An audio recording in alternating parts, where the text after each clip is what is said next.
इस प्रांतीय स्तरीय कार्यक्रम में हमारे बीच में राजस्थान के बहुत ही सम्मानित राज्यपाल माननीय श्री हरिभाऊ किशन राव बागड़े जी,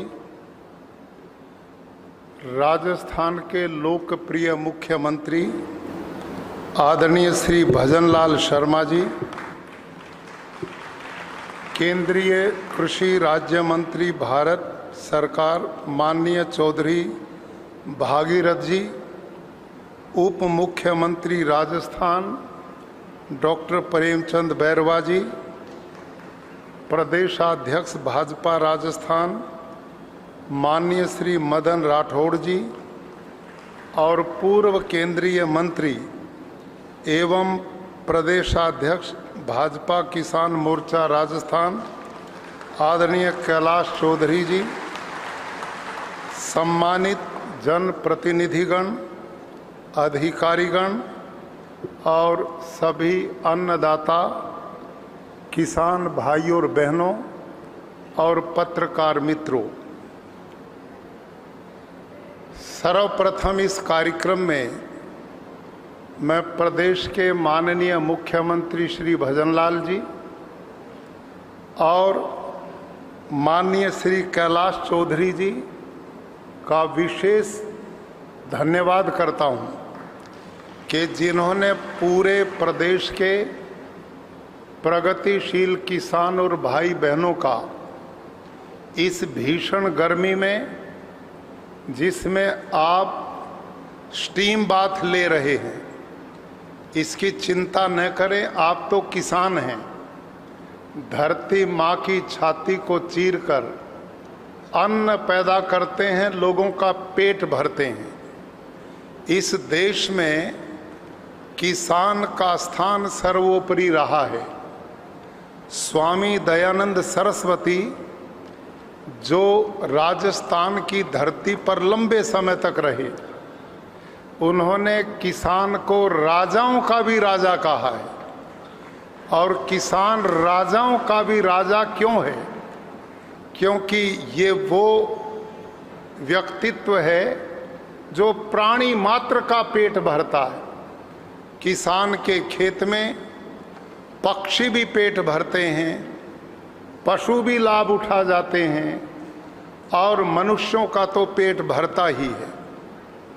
और किसान का धन सबसे ज़्यादा मेहनत का धन होता है। जैसा कैलाश भाई ने कहा, इस देश में एक कहावत होती थी, उत्तम खेती मध्यम व्यापार निकृष्ट चाकरी। नौकरी तो तीसरे नंबर पे थी। अब ये उत्तम खेती क्यों कहते थे? इसलिए कहते थे कि किसान खेत में जो भी कमाता है वो अपनी मेहनत से कमाता है, पसीना बहाता है, रात और दिन तपस्या करता है और जो पैदा करता है वो भी सबके लिए दे देता है। यह उत्तम विचार केवल किसान में है।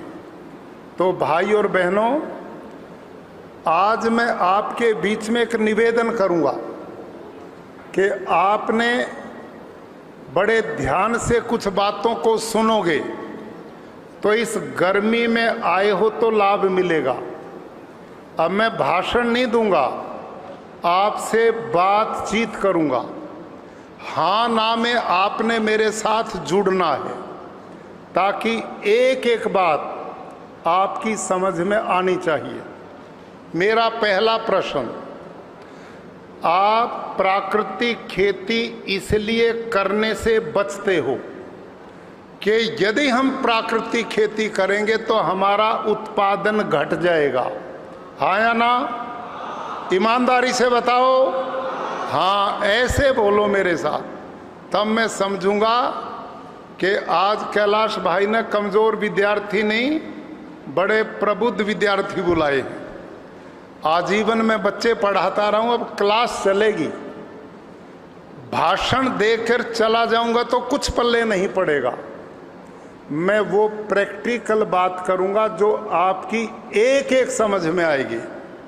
और वो मैं भाषण के लिए नहीं, अपितु मैं खुद किसान हूँ। किसान के घर में मेरा जन्म हुआ है। मैंने हल भी चलाया और अब भी चलाता हूँ। मैं अपनी गाय का दूध और किसानों की गाय का दूध आज भी निकालता हूँ।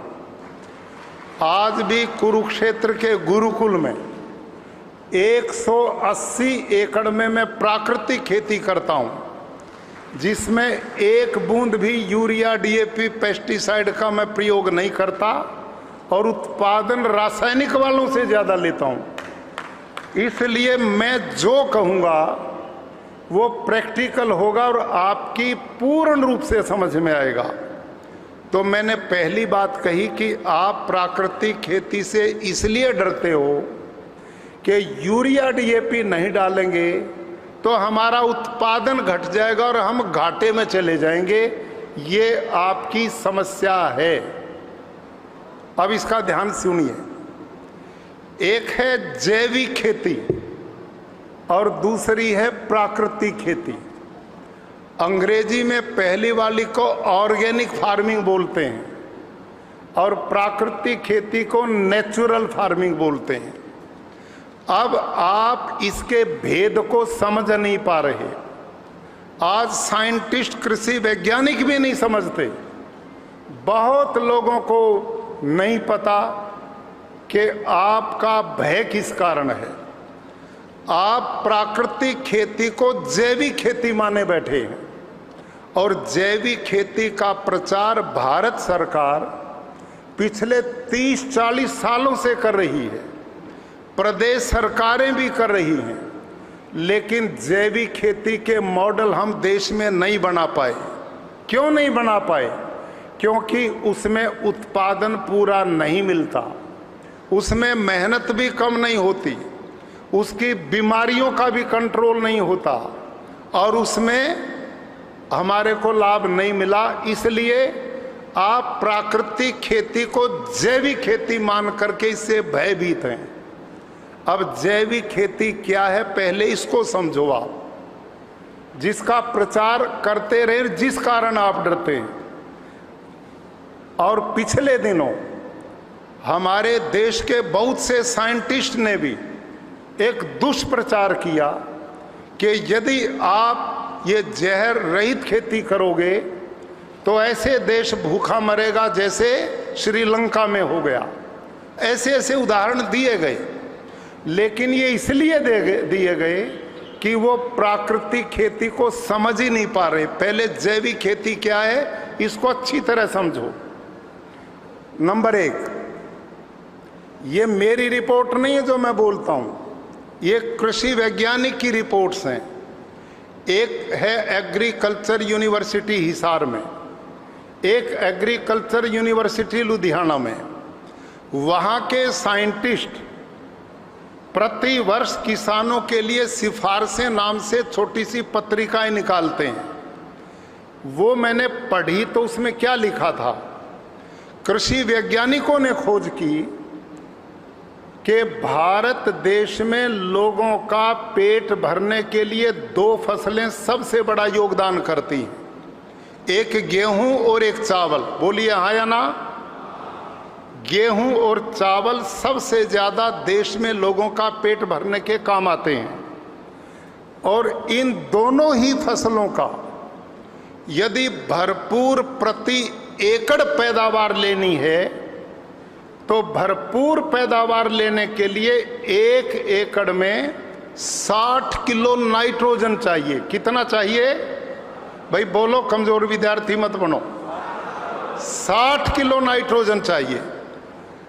अब यदि आप रासायनिक खेती करते हैं तो उसके लिए 60 किलो नाइट्रोजन पूरा करना कोई दिक्कत नहीं। क्या करोगे? बाजार में जाओगे, यूरिया का एक कट्टा खरीदो और अपने 1 एकड़ में 1-1.5 महीने के अंतर से 3-4 बार उसे छिड़क दो। 60 किलो नाइट्रोजन भी मिल जाएगा और उत्पादन भी पूरा मिल जाएगा। लेकिन यदि जैविक खेती में ऑर्गेनिक खेती में 60 किलो नाइट्रोजन पूरा करना हो तो कैसे करोगे? अब इसको समझो ध्यान से। कृषि वैज्ञानिकों ने खोज की है, 1 टन गोबर की खाद में 2 किलो नाइट्रोजन है। सुनो ध्यान से, समझ में आई? 1 टन गोबर की खाद में 2 किलो नाइट्रोजन है और हमें कितना चाहिए? 60 किलो। तो इसका मतलब 1 एकड़ में 300 क्विंटल गोबर की खाद पड़ेगी तो 60 किलो नाइट्रोजन पूरा होगा। 60 किलो नाइट्रोजन पूरा होगा तो उत्पादन पूरा मिलेगा। अब मैं आप सब किसानों से एक प्रश्न पूछता हूं, क्या आज देश में इतना पशुधन बचा है कि जो प्रति एकड़ 300 क्विंटल गोबर की भरपाई की जा सके? नहीं बचा। नंबर 2, यदि कोई किसान हिम्मत कर भी ले तो 1 एकड़ में 300 क्विंटल गोबर की पूर्ति के लिए कितने पशु चाहिए भाई लोगों? 40-50 एकड़ एक पशु, 40-50 किसान उन पशुओं को पालेगा, घर को पालेगा। इसका नाम है जैविक खेती। समझ में आ गई बात?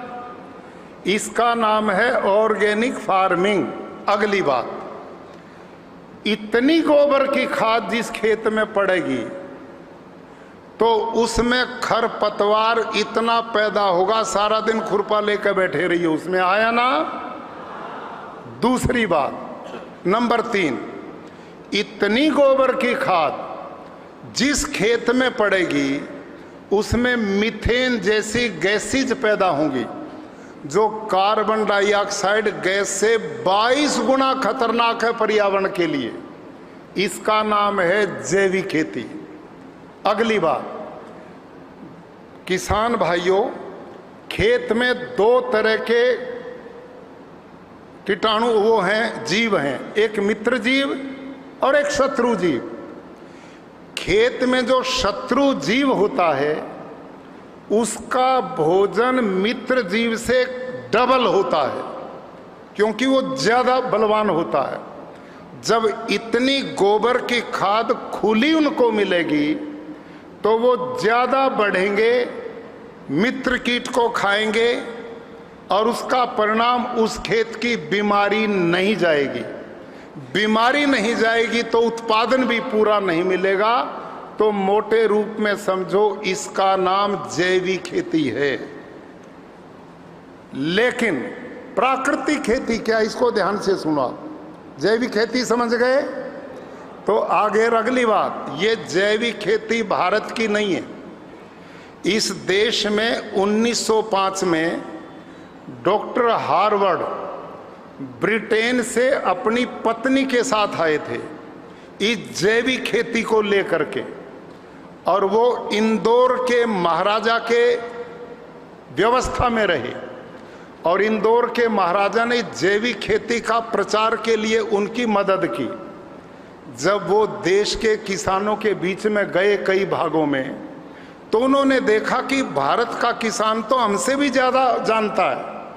इसलिए कुछ समय के बाद वो वापस अपने देश में चले गए। क्यों जैविक खेती लाभकारी नहीं, इसको ध्यान से सुनिए कि इस जैविक खेती में जो केचुआ प्रयोग होता है वो भारत का है ही नहीं। वो केचुआ विदेश से लाया जाता है जो मरा सा है, पतला सा है। वो मिट्टी नहीं खाता, केवल गोबर खाता है, हैवी मेटल छोड़ता है और उसके द्वारा जो वर्मी कंपोस्ट बनाते हैं उसमें महीनों लग जाते हैं। उसमें गड्ढे बनाते हैं, गोबर की खाद डालते हैं, फिर उस केचुए को छोड़ते हैं, वो 1.5-2 महीना उसको खाता है, फिर उसको छानते हैं, केचुआ ऊपर आता, नीचे का खाद जो उसने खाया उसको वर्मी कंपोस्ट बोलते हैं। इसमें इतनी मेहनत लगती है कि उसमें किसान का कुछ बचता नहीं। तो ये जैविक शब्द जो है, ऑर्गेनिक फार्मिंग जो है, ये ब्रिटेन का व्यक्ति इस देश में दे करके गया था और उसको भारत सरकार, प्रदेश सरकारें आज भी चला रही हैं, लेकिन पूरे देश में उसके मॉडल नहीं बन पाए और उसी से भय खाता हुआ किसान प्राकृतिक खेती से भी डरा हुआ है। लेकिन प्राकृतिक खेती क्या है, जिसके लिए आज ये कार्यशाला माननीय मुख्यमंत्री जी, कैलाश भाई, प्रदेश सरकार ने रखी है। आपको इस भीषण गर्मी में बुलाया है तो इसको अच्छी तरह समझिए। गुजरात में, ये मेरे पास आंकड़े हैं, गुजरात में मैं 6 वर्ष से हूँ और मैंने वहाँ जाकर के अपने खेत में जो एक्सपेरिमेंट किए वो वहाँ किसानों की ट्रेनिंग मैंने चालू की। मैं गांव में जाता हूँ, लोगों के बीच में रहता हूँ, रात को गांव के स्कूल में सोता हूँ, किसी वंचित, दलित, आदिवासी परिवार में सोता हूँ। ये नियमित हर 7वें दिन में जाता हूँ, हर 7वें दिन 2 दिन मेरे गांव में लगते हैं। तो उस आधार पर जो मेहनत हुई, इस समय गुजरात में 8.5 लाख किसान प्राकृतिक खेती करते हैं, 8.5 लाख।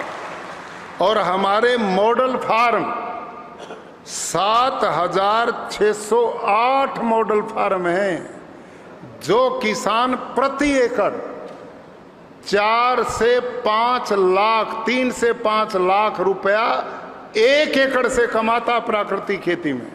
आप उस मॉडल में जा करके देख सकते हैं। और उसका परिणाम 2024-25 और 25-26 में गुजरात में, इसको ध्यान से सुनेंगे, 1,82,000 हेक्टेयर जमीन का रकबा बढ़ा है पिछले 1 साल में। और हमारा खाद यूरिया 33,500 मीट्रिक टन कम हुआ है। 33,500 मीट्रिक टन जितना हम डालते थे उसकी खपत में कमी आई। और जबकि 1,82,000 हेक्टेयर जमीन कृषि योग्य बनाई गई। आप अनुमान लगाओ कि कितना बड़ा लोगों ने इसको अपनाया है। भाई लोगों, ये प्राकृतिक खेती क्या है? ईमानदारी से बोलिए, आप कभी जंगल में गए हैं? बोलो भाई किसानों, गए हैं। अच्छा बोलना है, जंगल में यूरिया कौन देता है? जंगल में डीएपी कौन देता है? जंगल में गोबर की खाद कौन देता है? जंगल की जुताई कौन करता है? जंगल में पानी कौन देने जाता है? कोई नहीं जाता। और जंगल का हजारों तरह के पौधे, वनस्पतियां हरे भरे खड़े। समय आने पर जंगल का पेड़ फल से लद जाता है। आप जंगल के पेड़ के किसी भी पत्ते को तोड़ो, लेबोरेटरी में लेके जाओ, उसमें phosphor, zinc, potash, magnesium, iron, copper आदि सभी तत्व भरपूर मात्रा में हैं। तो वहां वो कहां से आ गए भाई? बोलो, कहां से आए वो? अरे वो प्रकृति से आए, ईश्वरीय व्यवस्था से आए। और वो क्यों ठीक ठाक है? क्योंकि वहां हम जैसे समझदारों की पहुंच नहीं हुई है। जिस दिन हम वहां पहुंच जाएंगे, वहां भी बंटा ढार होने का खतरा है। हम समझदारों का प्रवेश जंगल में नहीं है, इसलिए वहां सब ठीक ठाक है। अब और ध्यान से सुनो मेरे भाइयों, ये जो हरित क्रांति आई ना देश को में 60 के दशक में, डॉक्टर स्वामीनाथन जी ने उत्तर प्रदेश में एक एग्रीकल्चर यूनिवर्सिटी थी पंतनगर, अब वो उत्तराखंड में चली गई, वहां से शुरू किया था। उनका कोई विरोध नहीं है, वो उस समय की मांग थी। हम अपने साइंटिस्ट स्वामीनाथन के आभारी हैं। उस समय देश भूखा मर रहा था। ये तरीका अपना करके उन्होंने देश को खाद्य दृष्टि से आत्मनिर्भर बनाने का काम किया, इसलिए वो बधाई के पात्र हैं। लेकिन भाइयों किसानों, उस समय देश की भूखमरी का कारण इस रासायनिक खेती से ही दूर हुआ हो, ये गलत भ्रम है। उस समय ध्यान करो, जो मेरे जैसी उम्र के बड़े लोग बैठे, उस समय देश आजाद हुआ था, अंग्रेज के अधीन थे, हम गुलाम थे। अंग्रेज ने न बिजली की व्यवस्था की, न नहरों की व्यवस्था की, न सड़कों की व्यवस्था दी। सारे देश में जंगल ही जंगल थे, बैलों से वो टूट नहीं पाते थे। मशीनरी आई, ट्रैक्टर आए, जंगल तोड़े गए, नहरें आई, बिजली आई, विस्तार हुआ जंगलों का। वो खेती भूमि उस समय की अपेक्षा आज 20 गुना ज्यादा हुई। तो जितनी भूमि ज्यादा हुई उतना अन्न का उत्पादन भी हुआ। उस जमाने में इन साधनों के अभाव में एक ही फसल लोग लेते थे, बाकी जमीन यूं ही पड़ी रहती थी। ये था भूखमरी का बहुत बड़ा कारण। लेकिन हरित क्रांति भी आई। उस समय सरकार ने नहरों का भी जाल बिछाया, गांव में बिजली भी चली गई, ट्यूबवेल भी लगे, कुएं की व्यवस्था हुई और हम खाद्य दृष्टि से आत्मनिर्भर हुए। इसके लिए किसान, साइंटिस्ट बधाई के पात्र हैं। लेकिन अब आपने सुनना पड़ेगा, सुनना क्या पड़ेगा, समझना पड़ेगा। जिस समय स्वामीनाथन ने हरित क्रांति शुरू की, उन्होंने जो देश में जमीन बोता था ना किसान, उस धरती के ऑर्गेनिक कार्बन की जांच करवाई और क्या पाया? सारे देश के किसान की धरती का ऑर्गेनिक कार्बन 2 से 2.5% था। अर्थात जंगल की भूमि की तरह सारे देश के किसान की भूमि इतनी उपजाऊ थी। उसमें केचुए का भंडार था, उसमें सूक्ष्म जीवाणु का भंडार था, उसमें मित्र जीव का भंडार था। इसलिए स्वामीनाथन ने जो सिफारिश की ना, उस समय 1 हेक्टेयर में 13 किलो नाइट्रोजन डालने की सिफारिश की थी। 1 हेक्टेयर मतलब 2.5 एकड़ में 13 किलो नाइट्रोजन डाला जाता था और बम्पर पैदावार होती थी। क्यों होती थी? क्योंकि धरती बहुत उपजाऊ थी। अभी जो बेटियों ने यहाँ पर एक नाटिका प्रस्तुत की हमारे बीच में, उन बेटियों ने धरती माँ की करुणा को सही अर्थों में हमारे बीच में प्रस्तुत किया है। आपने और मैंने यदि समय रहते सचेत नहीं हुए तो आने वाली पीढ़ियां हमें माफ नहीं करेंगी। हम खेती नहीं पाप कर रहे हैं और इसका प्रमाण मैं आपके बीच में प्रस्तुत करूंगा।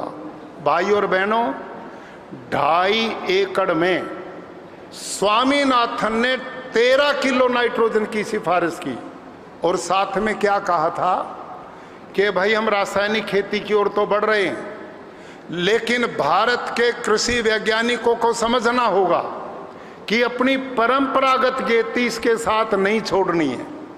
आप जो गोमूत्र, गोबर, कचरा डालते वो डालते रहना, उसको मत छोड़ना। लेकिन हम यूरिया आया, सरकारों ने उस पर बहुत सब्सिडी दी। हम इतने आलसी बनते चले गए कि गोबर की खाद छोड़ दी, अपनी परंपरागत कृषि छोड़ दी और यूरिया, डीएपी डालते डालते इतना डालना शुरू कर दिया, आज के दिन पूरे देश की धरती का ऑर्गेनिक कार्बन, साइंटिस्ट की रिपोर्ट है ये जो मैं बता रहा हूं। और जितने किसान भाई यहां बैठे हो ना, आप कल जाकर अपनी धरती की मिट्टी का टेस्टिंग कराओ। मैं यहीं से बता रहा हूं। जितने आप में से रासायनिक खेती करते हैं, आप सबकी धरती का ऑर्गेनिक कार्बन 0.2, 0.345 से नीचे है। ये विनाश हुआ इस रासायनिक खेती से। आपकी जिस धरती का ऑर्गेनिक कार्बन 2 से 2.5% था, आपकी जो धरती सोना थी, आज आपकी वो धरती बंजर हो चुकी है। होगी नहीं, हो चुकी है। यहां यदि कोई कृषि साइंटिस्ट बैठे हों तो उनसे पूछ सकते हो। वो कहते हैं जिस धरती का ऑर्गेनिक कार्बन 0.5 से नीचे आ गया है वो बंजर होगी नहीं, हो चुकी है। और इसी का परिणाम है 2.5 एकड़ में 13 किलो नाइट्रोजन से चले थे, अब आप ही बताओ 1 एकड़ में कितना डालते हो, बोलिए। क्यों भाई साहब? 1 एकड़ में 25 किलो, 10 गुना। आवाज आ रही है आपका आंकड़ा? अरे मैं हरियाणा से आता हूं भाई, पंजाब हरियाणा से। वहां 1 एकड़ में 1 साल में 3 फसल करते हैं, 13 कट्टे 13 थैले डालते हैं, 13 बोरे। 13 किलो की बजाय वो तो 13 किलो 2.5 एकड़ में था और ये 13 कट्टे 1 एकड़ में है। ये विनाश नहीं होगा तो क्या बनेगा भाई? इतना जहर जब खेत में पड़ेगा तो इसका दुष्परिणाम समझो ध्यान से।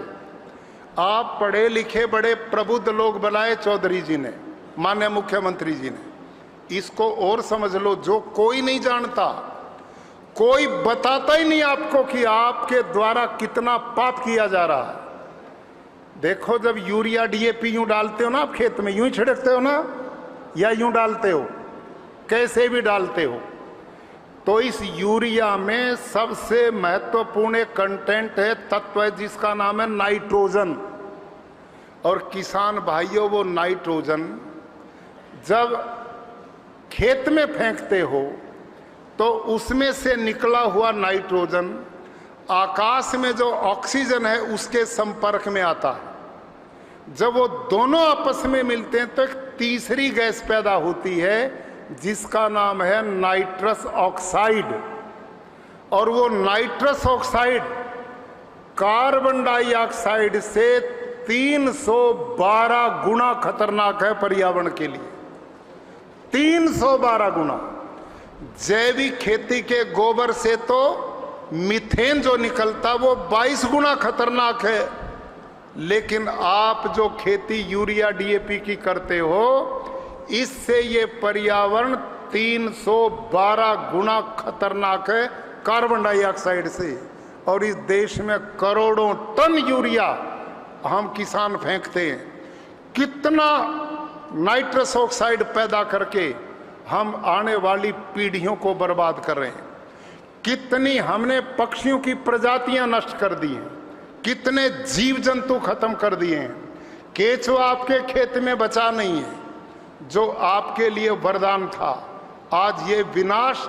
एक नंबर 2, अब यूरिया डीएपी आप डालते हो तो कुछ तो हवा में जाकर नाइट्रस ऑक्साइड बन गया, और दूसरा जब आप खेत में डालते तो 40% के लगभग हमारी फसलें उसको लेती हैं और तने के द्वारा वो फलों में जाता है, तने के द्वारा वो सब्जी भाजी में जाता है, अनाजों में जाता है। और उनको कौन खाता बोलिए? हम सब खाते हैं। वो जहर उसमें से हमारे अंदर गया और वो मंद जहर हमारे शरीर के ऑर्गन जो अंग हैं उनको डैमेज करता है। ये मंद जहर धीरे धीरे काम करता है और उसका परिणाम अब आप बोलेंगे फिर दोबारा। ये जो बड़े बुजुर्ग हैं ना मेरी उम्र के, वो बताएंगे आज से 30-40 साल पहले, ईमानदारी से बताओ, कैंसर नाम की बीमारी को कोई जानता था भाई? हार्ट अटैक किसी ने सुना था? किसी ने डायबिटीज शुगर सुना था? किसी ने किडनी बदलवाई थी? किसी के पिताजी ने घुटने बदलवाए हों? आप सब लाइन में बैठे, किसी अस्पताल में चले जाओ। अभी अध्यक्ष जी बता रहे थे भटिंडा से रोज आपके राजस्थान बीकानेर में ट्रेन आती है जिसका नाम ही कैंसर ट्रेन है। और बात भाइयों, एक छोटा बालक 8-9 साल का, उसने ना तो नशा किया, ना उसने शराब पी, ना उसने व्यसन किया, उसको भी कैंसर हो रहा है। इतने छोटे बालकों को भी डायबिटीज हो रही है। इतने छोटे बच्चों की किडनी बदल रही है। क्यों बदल रही है? क्योंकि ये जहर सबके अंदर जा रहा है। शुरू में धरती माता भरी पड़ी थी ऑर्गेनिक कार्बन से, जैसे इन बच्चियों ने बताया, लेकिन आज वो निढाल हो गई। आज धरती माँ जवाब दे गई। आज उसमें हिम्मत नहीं बची है।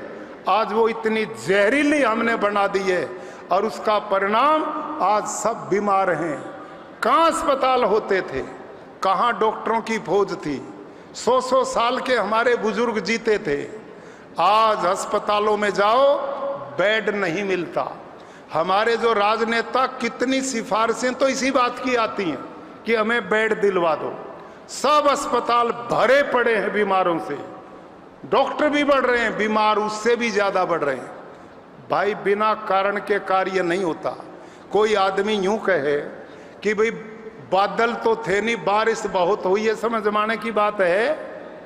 कोई आदमी यूं कहे कि भाई धुआं बहुत था पर आग बिल्कुल नहीं थी, नहीं मानी जाएगी ना बात। आग होगी तो धुआं होगा, बादल होगे तो वर्षा होगी। तो ये बीमारी कुछ तो कारण होगा। ये इतनी एकदम क्यों आ गई? ये बोतल लिए बैठे पानी की हम लिए फिरते हैं। 30 साल पहले किसी के हाथ में पानी की बोतल देखी थी भाई? कहीं भी पी लेते थे। ये क्यों लेनी पड़ गई? कुछ तो नाइट्रस ऑक्साइड बन गई जहर की, कुछ खाद्य पदार्थों में हमारे अंदर गया और बाकी जो बचाओ भूमिगत पानी में जाकर नाइट्रेट हो गया। आज पीने का पानी भी नहीं। आने वाली पीढ़ियां आप और हमें कैसे माफ करेंगी, इस पर विचार करना चाहिए। और इसका विनाश कितना हुआ इसको सुनो भाई। वो अखबार की एक वो दिखाना वीडियो बंधु, एक आपके यहां से अखबार निकलता पूरे देश में, दैनिक भास्कर। देखो इसको पढ़ो ध्यान से। अब इसके हेडिंग को पढ़ो, पढ़े लिखे आदमियों पढ़ो, एक बार पढ़ो ध्यान से।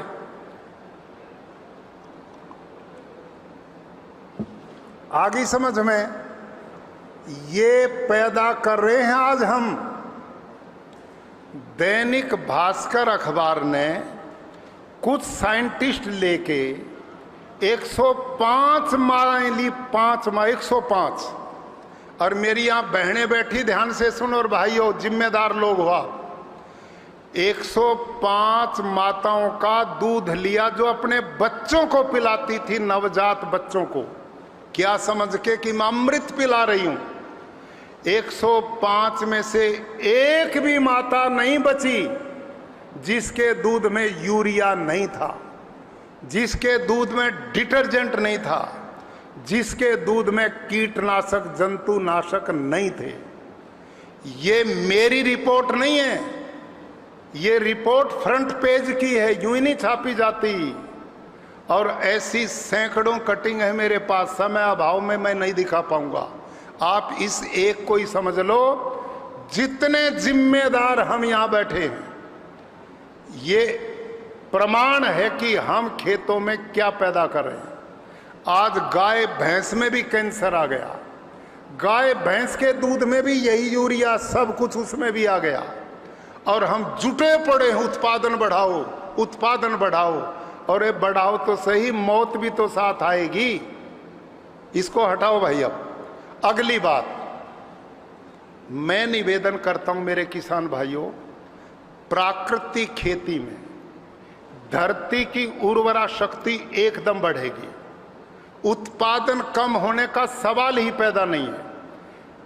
उत्पादन क्यों कम है इसको मैं आपको बताता हूं क्यों नहीं है। क्योंकि आपने सारे खेत के केचुए मार दिए, सूक्ष्म जीवाणु मार दिए, मित्र कीट मार दिए। प्राकृतिक खेती जो है वो शुद्ध सूक्ष्म जीवाणुओं की खेती है। इसमें जितने सूक्ष्म जीवाणु धरती में होंगे, जितना केचुआ होगा, वो सारा धरती को मुलायम करेगा, उसमें वो छिद्र करेगा, धरती में ऑक्सीजन जाएगा, पानी वर्षा जल उसमें जाएगा और वो ऑर्गेनिक कार्बन को नियमित बढ़ाने का काम करेंगे। अब वो तुमने मार दिए और उसका परिणाम धरती पत्थर बन गई। बंजर बन गई। अब भारत की धरती पानी नहीं पीती वर्षा का। हो क्या रहा है, ये प्रैक्टिकल दूसरा वीडियो दिखाओ भैया, ये और वीडियो देखो, ये सत्य घटना है। और ये एक गांव की हमारी नहीं है, मैंने देश के अनेक जगह पर, वो दूसरा वीडियो दिखा भाई, ये देखो ध्यान से। 24 की एक घटना है कि गुरुकुल ज्योतिसर जिला कुरुक्षेत्र में छात्रों की संख्या बढ़ने के कारण हमने अपने पड़ोसी ऐसे एक किसान से 5 एकड़, सारा धरती को मुलायम करेगा, उसमें वो छिद्र करेगा, धरती में ऑक्सीजन जाएगा, पानी वर्षा जल उसमें जाएगा और वो ऑर्गेनिक कार्बन को नियमित बढ़ाने का काम करेंगे। अब वो तुमने मार दिए और उसका परिणाम धरती पत्थर बन गई, बंजर बन गई। अब भारत की धरती पानी नहीं पीती वर्षा का। हो क्या रहा है, ये प्रैक्टिकल दूसरा वीडियो दिखाओ भैया, ये और वीडियो देखो, ये सत्य घटना है।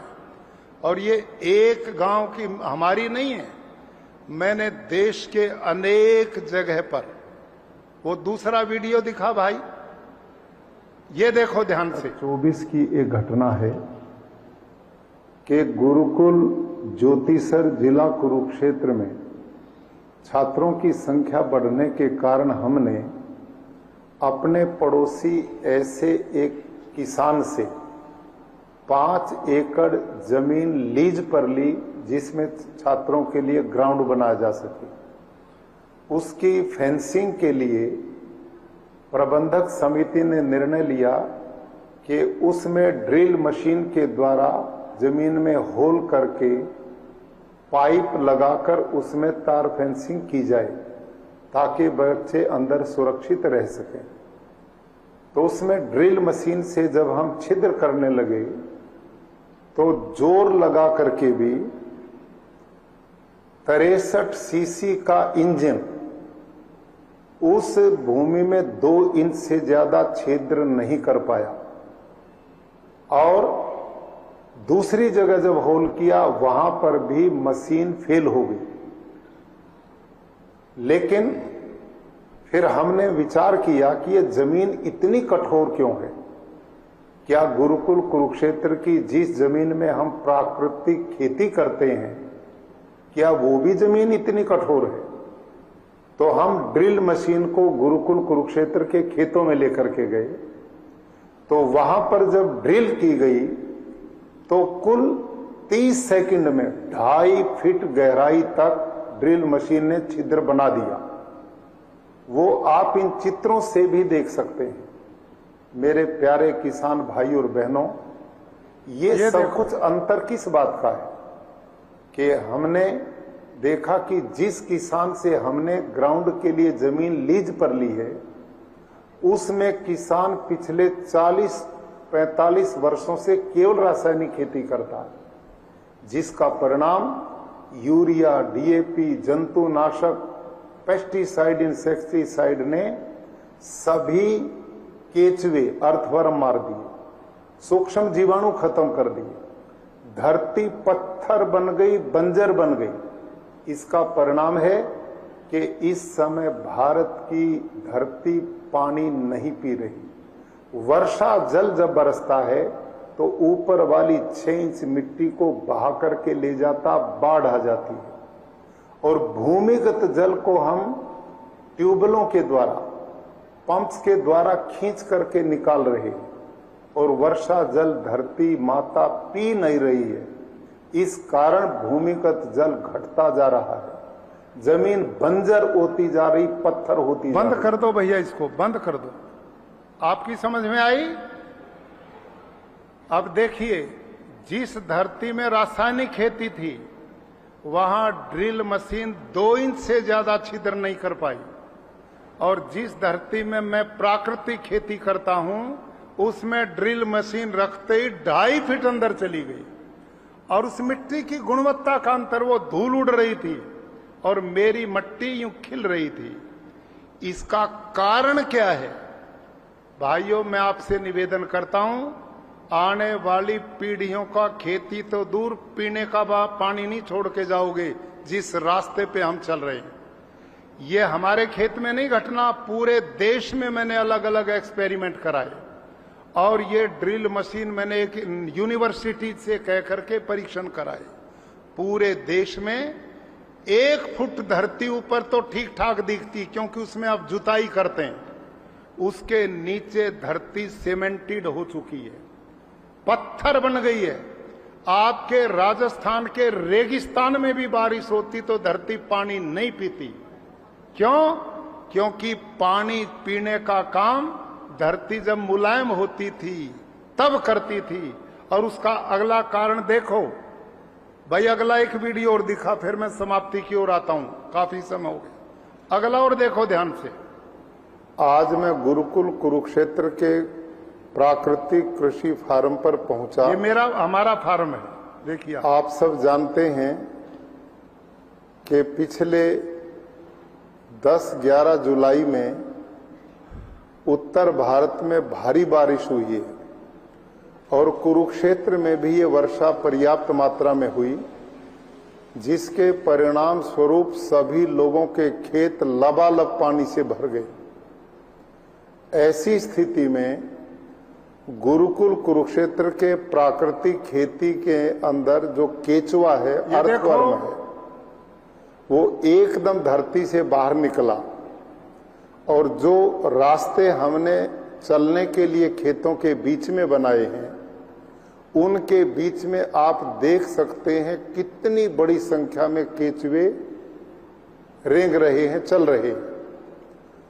और हमारे एक एकड़ में 8-10 लाख तक केचुआ काम करते हैं और ये भूमि में 8-10 फुट तक यूं सीधा छेद बनाते हैं, दूसरे छेद से ऊपर आते हैं, इससे जाते हैं और इससे आते हैं। इसका परिणाम क्या है कि धरती के अंदर जितना भी ये पानी वर्षा का ये देखो बुलबुले, उन छिद्रों के द्वारा ये धरती मां के पेट में जा रहा है। ये जो दूसरा आप चित्र देख रहे हैं, इसमें पानी में बुलबुले उठ रहे हैं। ये सारा का सारा पानी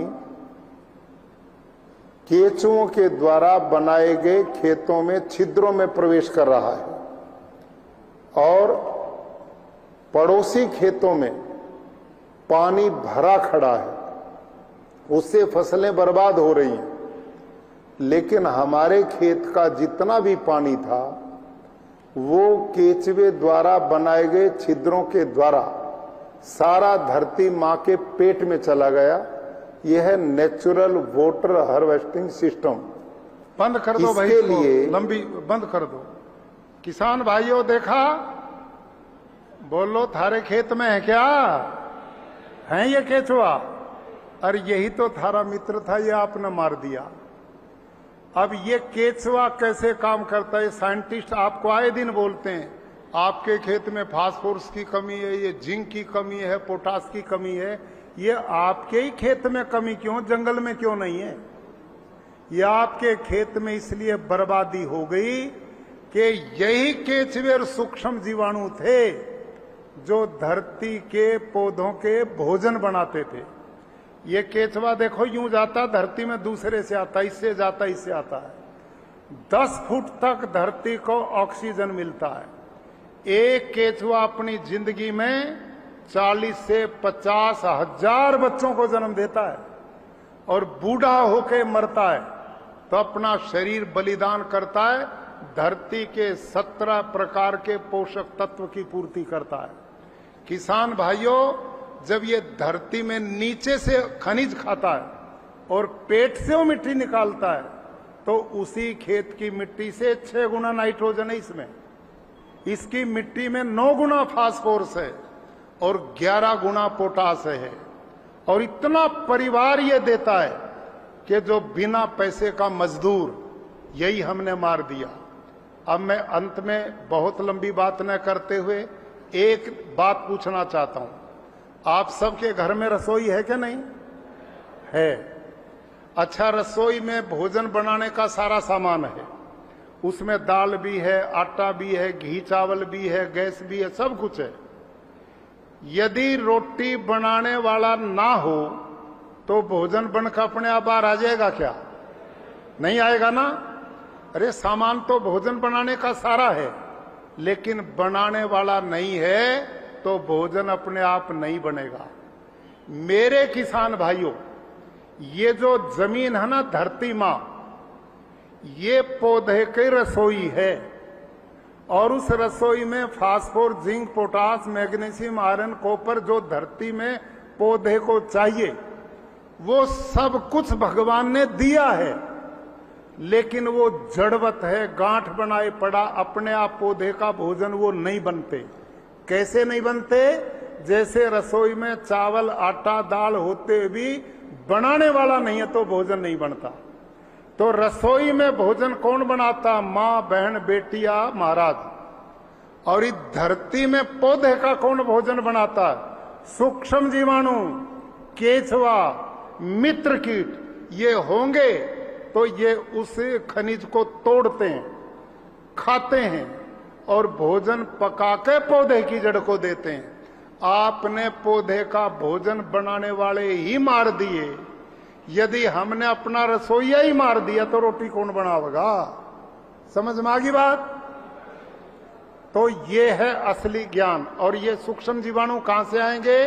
ये देसी गौ माता से आएंगे। मैंने 12 एग्रीकल्चर साइंटिस्ट रखे जो लगातार एक्सपेरिमेंट करते हैं, माइक्रोबायोलॉजी के साइंटिस्ट। उनकी खोज है 1 ग्राम देसी गाय के गोबर में 300 करोड़ से ज्यादा सूक्ष्म जीवाणु। कितने? 300 करोड़ से ज्यादा।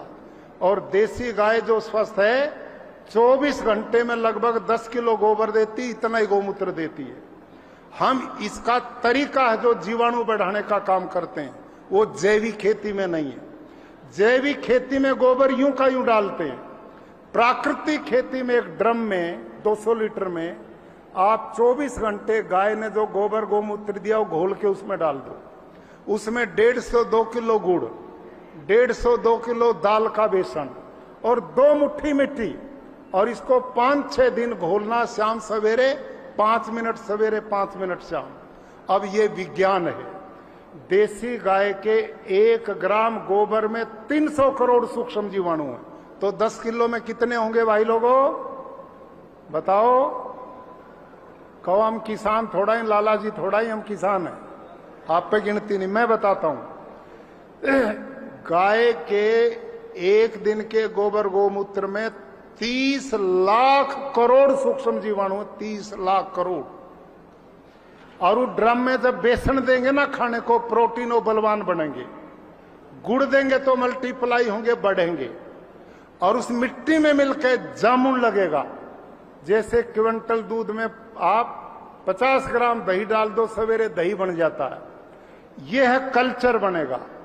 और कमाल है भगवान की व्यवस्था। देखिए, इस ड्रम में ये सूक्ष्म जीवाणु हर 20 मिनट में डबल होते हैं, यानी कि 30 लाख करोड़, अगले 20 मिनट में 60 लाख करोड़, अगले 20 मिनट में 120 लाख करोड़, और ये 72 घंटे तक बढ़ते हैं। ये साइंटिस्ट की खोज है। ये असंख्य होंगे। और जब ये खेत में पानी से, स्प्रिंकल से, ड्रिप से, खुले पानी में छोड़ोगे तो धरती के सूक्ष्म जीवाणुओं में मिलकर जामुन लगेगा। इनकी इतनी संख्या होगी, गिन नहीं सकते।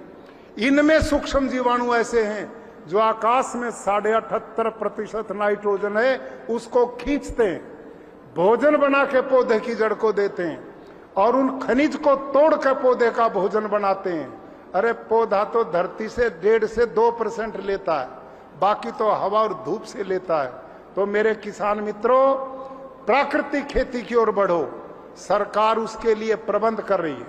आपके ट्रेनिंग जितनी चलेगी, इसमें कोई खर्चा नहीं है, केवल लोगों को ट्रेनिंग देने का काम है। और प्राकृतिक खेती की ट्रेनिंग 1 दिन में मिल जाती है। इसमें खर्चा ही नहीं। जैविक खेती में भी खर्चा है, रासायनिक में भी खर्चा है। इसमें तो घर में एक गौ माता चाहिए और कोई जरूरत नहीं। बहुत लंबी बात मैंने यूं कर दी तुम बहुत दूर से आए थे, नहीं समझते तो यूं ही घूम फिर के चले जाते। अब समझ में आ गई कि नहीं, बोलो। अच्छा, प्राकृतिक खेती करोगे कि नहीं? भाई सारे में मत करो, एक काम करो, प्रधानमंत्री जी जैसे बोलते हैं, उनकी बहुत चिंता है, रात दिन वो किसान की भलाई के लिए अनेक योजनाएं लाते हैं। अब प्राकृतिक खेती के लिए आपको आह्वान करते हैं, आपके पास जितनी धरती है उसके एक हिस्से में कर लो, 3 हिस्से में जो डालना डालते रहो। अरे अपने पोते पोतिया ने तो खिला लो जहर रहित, उन्हें तो बीमारी से बचाओ।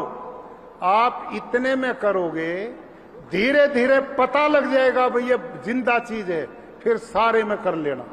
मैंने 5 किले में शुरू करी थी अपने खेत में, आज मैं 180 किले में करता हूं।